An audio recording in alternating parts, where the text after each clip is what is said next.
is Abdul Malik Mohammed, a prisoner of 6 years at Guantanamo Bay, says conditions at the detention center have deteriorated so much that it's affecting his health. And as Najma Ismail reports, Malik's is a simple plea, and we quote, "I'm a young man like you, Mr. President.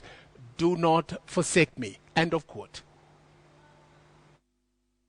Abdul Malik Mohammed Rajab has been on hunger strike for at least 83 days and has been surviving on water and honey, a decision made in solidarity with other prisoners at Guantanamo to protest the agony they are experiencing at the camp. He says that they have been tortured and beaten, and the recent Boston Marathon bombing has made things worse. His sister Mwajuma Rajab travelled all the way from Mombasa just to hear Abdul Malik's voice. She says she's like a mother to the prisoner. She came to the city after the Red Cross informed her that she will be getting a phone call from Abdul Malik. Na akanambia mimi ninadhulumiwa, mimi sijaua, sijanyang'anya mtu kitu chake, ni haki yangu ndio imenichongea. Kwa vile alikuwa na mazungumzo mengi na mimi, hakuweza kugusia kitu kingine chochote kuhusu wenzie. Ilikuwa ni mimi na yeye anielezea hali yake na zile shida yuko nazo, na akaniagizia vitu ambavyo yataka tumpelekee iwapo atarejea kula, labda ataweza kula. Mwajuma adds that Abdul Malik told her that his health condition is deteriorating and he has not been allowed to go outside his cell for almost 2 months now. Mateso ambayo yuwapata ni hiyo kupigwa, kufungiwa ndani, kuwa haoni hata nje wala haoni jua. Saa nyingine chakula walivyokuwa wala wapawa au hawapawi. Yani muhimu, mateso makubwa ni ile kupigwa. Human rights activist Alamin Kimathi says Abdul Malik is a low-value prisoner since he is allowed to communicate with his relatives and also receive provisions through the Red Cross. So securing his release should not be very difficult. Well, there is a lot of hope that this government can take up that issue. We have seen even some people in this government, specifically the Honorable William Ruto, take up similar issues. And indeed, he took an issue in my case when I was held in detention in Uganda and persuaded the Ugandan government. So all it takes for Abdul Malik to be released is if the Kenyan government petitions the US government and gives certain guarantees like monitoring his movements, and he will be back home. Najma Ismail for KTN. Let's get back home and to Mombasa County in particular. A cat which had been trapped in a jerrycan for 4 days in Mombasa has finally been rescued. A team from the Kisaundi District Veterinary Office and the Kenya Society for the Protection and Care of Animals moved in swiftly after KTN broke the story last night. The cat nearly died following widespread suspicion that it was demonic. And as Ferdinand Omondi reports, in Mombasa, a cat is not just a cat. A desperate cat with its head trapped in a jerrycan for 4 days and in danger of being killed by superstitious people. And I was watching KTN when I saw the issue about the cat stuck in a mtungi. Yeah, and I immediately acted.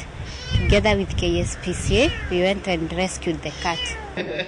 And here now is the rescued cat, safely in the hands of handlers at the Kenya Society for the Protection and Care of Animals. Alikuwa traumatized sana, so tukaweza kuanza kumpatia maji kidogo, alafu tukatafuta chakula soft tukampa. The cat still appears to be in a state of shock, but no doubt relieved to be alive. It, however, is still averse to its new surroundings and takes quite a bit of convincing to even get it to feed. Pussy, pussy, pussy, pussy.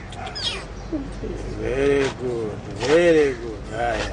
Back in Kiembeni, Ramadan Getsa, in whose home the cat first appeared, has mixed feelings. While he is relieved that what he considered a bad omen is out of his hands, he is still disturbed that the cat is kept alive. Manake kule aliko yafugwa. Sasa siwezi jua ule mnyama kama kule atarudi tena ama itakuwaje. Hiyo pia inanipa wasiwasi zaidi. Ingekuwa ni mimi, yani ule mnyama hata ningetaka uawe, lakini sikutaka kumuua mimi kwa sababu yani niliogopa kumuua kwa yale yangu walionipata tayari. Ramadan says he has experienced a lot of bad luck lately. The last incident, which he won't disclose, left him on crutches for 4 months now.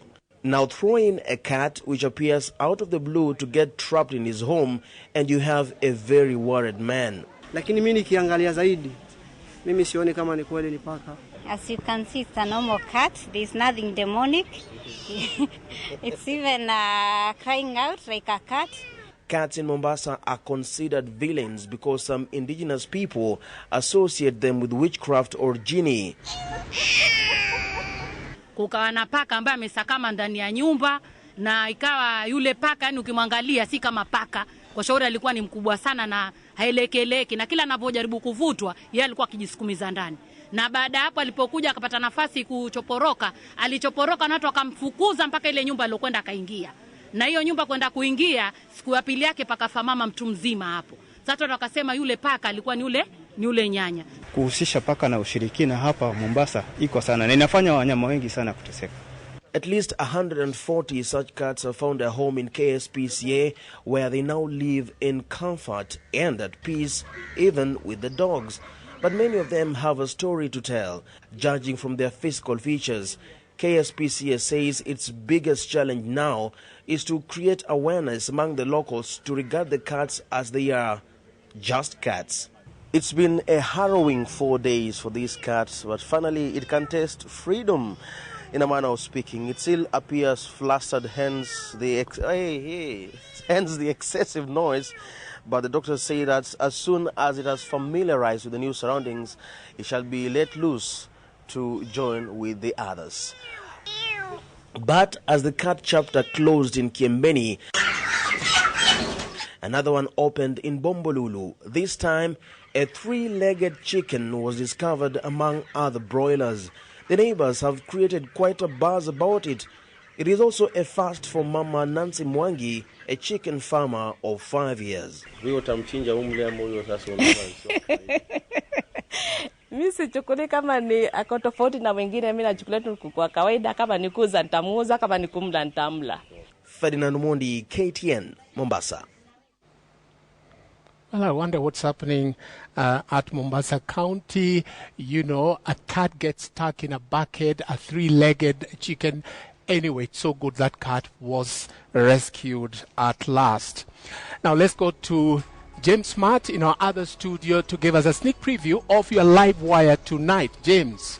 All right, indeed. Thank you very much, Njoroge Mora. And we will, tonight, after you finish with the news update, we'll be able to dig deeper into the issue of the MP's salary. Well, this afternoon, as we very know, the petition that was filed by Igembe South MP Mithika Linturi was tabled, and it is now incumbent Parliament to take this petition further to the committee that will investigate the Salaries and Remuneration Commission. Mithika Linturi specifically is asking Parliament to disband the Salaries and Remuneration Commission because of gross misconduct and incompetence. So in studio with me, I have activist Okio Mtata, who's in our city center studios, and also I will have Mithika Linturi himself also, just to give you, from his perspective, he says, why does he want their salaries to go back to 800 or 900,000? That's what he says. They're not asking for anything new. They just want their salaries as to what they were in the last Parliament. We'll be able to engage him on Twitter. But also important, I have SRC Commissioner Isaiah Kubai himself here with me, and he'll be able to tell us just why did they reduce the MP's salary, if they did, and what are the terms and conditions of MPs, and what happens to them? These questions and more when we discuss live wire in just a few minutes from now. Please stay with us. Njoroge, back to you now. Thank you very much, James Smart. You always bring guests that we cannot watch anywhere else. Well, before that, of course, we'll have sports for you. And very shortly, Joy Doreen Bira will be here with the business stuff.